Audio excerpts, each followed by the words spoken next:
part 1, I went over the basics of setting up an in-ear monitor system, the elements you need, and how to get your own mix. For part 2, I will talk about one of my favorite features of in-ear monitors, controlling your own mix. One of the best parts of moving to in-ears is the potential to have control over your own mix. It is more expensive, but in my opinion, worth it. To do this, you will need a digital mixer, an iPod, iPhone, or iPad for each aux mix, maybe a laptop computer, depending on the type of mixer you have, and maybe a wireless router.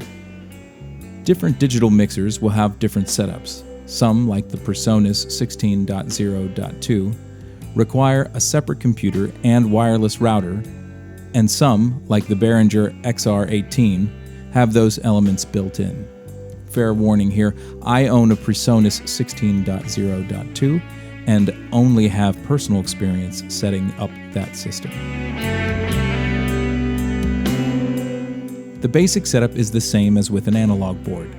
Connect your instruments to your digital mixer, then connect your aux send or output to the headphone amp. Your earbuds are connected to your headphone amp.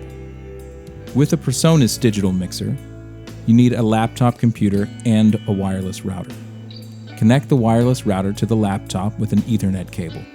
You could connect the computer using Wi-Fi, but it can be less reliable.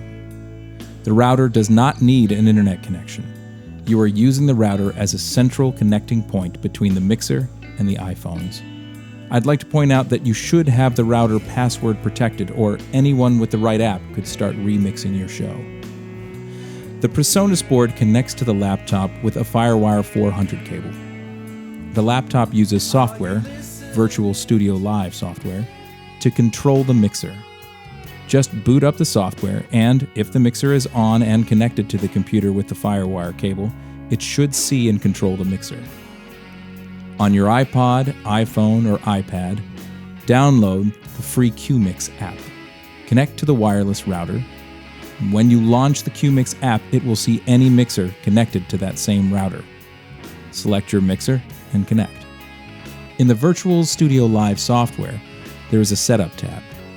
Click on that and then assign an aux mix to each iPhone. It's important to limit each phone to control only the mix you want. Otherwise, your drummer could control your guitarist's mix, and Spinal Tap-like arguments might ensue.